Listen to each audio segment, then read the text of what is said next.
pa e komunikua sa akuzat tjerë, e morën, e futën në burg. Me gjitha të, duke ndjekur këtë vi logjike, pra që pas 5 vite shku, po themi, i gjithë procesi ka mbaruar dhe procedurë dhe pretendohet që kemi një shkelje të kësaj natyre, ngrihet kjo akuzë në një moment politik shumë të rëndësishëm. Belinda Balluku është një ndër politikanet më të suksesshme. Më të suksesshme? Të Partisë Socialiste, do të kam argumentat për këtë pjesë, për shumë unë kam mbuluar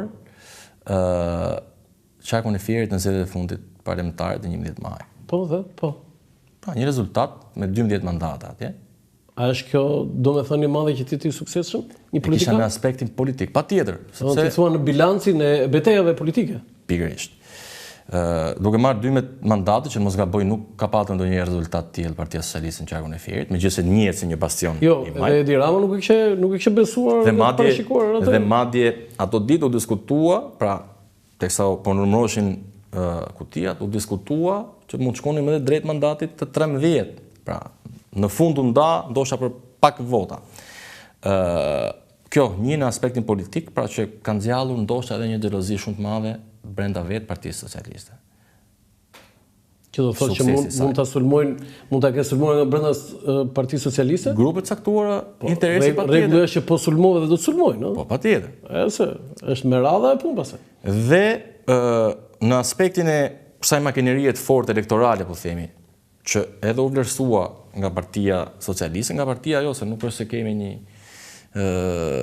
parti e cila vlerëson, por nga vetë zoti kryeministër, i cili e delegoi edhe si drejtuese të fushatës elektorale në Tiranë, ku nuk dihet nëse do të kemi realisht fushatë, sepse varet nga vendimi i gjykatës kushtetuese, penalitetet e kodit zgjedhor, dhe delegimi pranë kryet të fushatës Tiranës, e shoh si një element politik. Dhe nga ana tjetër më pas, vetë zonja Balluku, pa i hyrë tunelit, po flasim për projekte tjera po ashtu, ka patur disa iniciativa, po themi, të rëndësishme që edhe këtu mund të kenë bërë, po themi, xheloz brenda radhës partisë, dhe nga ana tjetër. Xheloz është shumë pak për thënë, aty. Po përpiqem t'rregojmë i moderuar Po politika në Shqipëri është, e ka thënë një klerik këtë, se ti je këngëtari kronik i zezë. Ja, më fal një sekond. Nëse do jesh politikan në Shqipëri, një kënd do kesh në Varr, një do ta kesh në Burg. E kishe dëgjuar ndonjëherë këtë? E kam dëgjuar. Ka thënë një klerik i nderuar në 1992-93. Sa ishte arrestuar Fatosnano. Kështu që këtu po u futën politik gati më mirë. 20 vite më parë. Dhe po thoja që duhet ta pranojmë dhe besoj që është e pranueshme që Belinda Balluku është personi më i afërt i kryeministit Rama aktualisht. Dhe duke e shtrirë të bisedë në aspektin politik, ndoshta kjo mund të jetë edhe një mesazh për të shkuar tek zoti Rama, për t'i thënë një mesazh zotit Rama, sepse çfarë t'i thonë Edi Ramës? Po, më fal pak. Ishte zëvendës kryeministri e kena rati në kërkim ndërkombëtar për vepra shumë të rënda. Po ndalim këtu tek personat që kanë të thuar kryeministrin. Pra, nëse ishte zëvendës kryeministri është në rati. Erion Velia bashkëpunëtori më i afërt.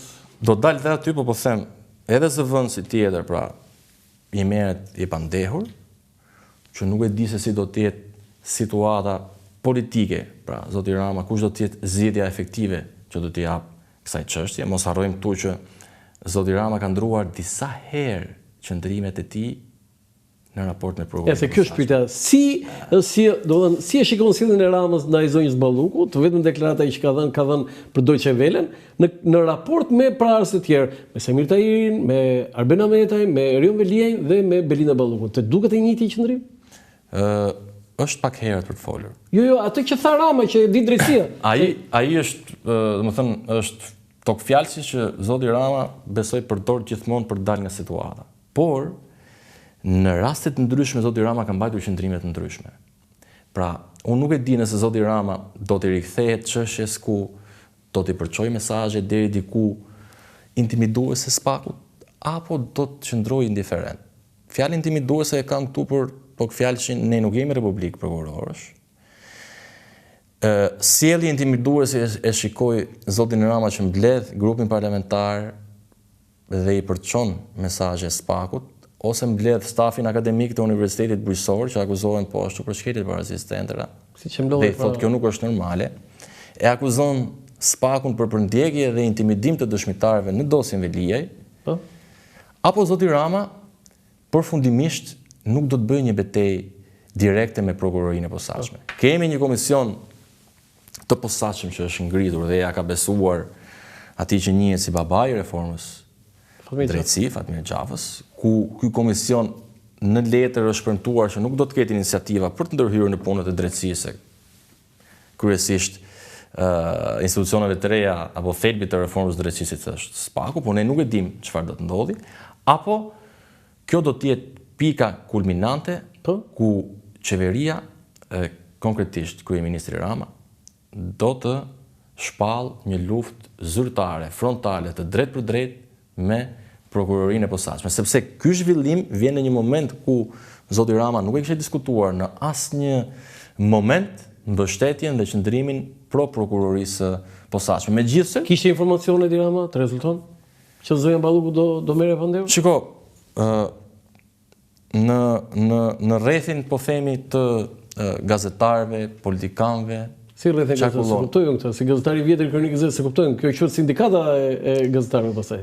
Do ju me njëri tjetrin thoni që shkoj, e di njëri e di të gjithë? Jo, e di njëri e di tjetri. Po themi, unë të kam ftuar këtu a thashë theme? Që çarkullonin. Ti s'merresh me thashë theme, unë kështu një, prandaj të kam ftuar këtu. Po fjalët ose po themi indicjet apo mirë, po ta bëj të drejtë për drejtë, po ta bëj drejt për drejt. Nga e morë ti informacionin, ti s'u tregosh emrin mua, po nga ti mori një informacion përpara se zonja Balluku shkon? Jo, nuk e kisha një informacion tillë, përveç, prandaj u ndal, përveç disa deklarimeve publike të kampit demokrat, nga zoti Bardh. Po, mediave caktuara, të interesuara më shumë ndoshta për këtë çështje, ose më saktë të investuara më shumë. Si nuk arritë ti të kishe informacion në SPAK? Ore, nuk është kaq i lehtë marrësh informacion në SPAK, ore. Mua po më thua? Mua po më thua? Mua po më thua? Shiko, ne kemi një raport me prokurorinë e posaçme që sigurisht për natyrat që kërkohet informacioni shpejt, gjithmonë në interes publik, ti mund të marrësh edhe një informacion gjithmonë zyrtar përmes WhatsApp-it apo kanalit zyrtar në SPAK-un. Kryesisht operohet me linje klasike të kërkesës për informacion. Ishi zyrtarisht? Po. Respektojnë afatet madje edhe më herë se afati editor që është etj me radhë, për çështjet të ndikueshme edhe ktheni të re. Patjetër kur ka interes SPAK-u, kthen përgjigje edhe më shpejt. Pra kur e cilëson dhe SPAK-u, besoj korrekt janë në këtë drejtim. Korrekt, shumë korrekt. A dajqimi atje do të shkëlqen me këtë korreksion? 10 japim. 10, ë? A dajqimi Eni Ferrati, një gazetar që unë e çmoj, vlerësoj, ti e di, domethënë, se gjithë me ty alo ada çka ka aty. Ti jep 10, të ka vendosur 19.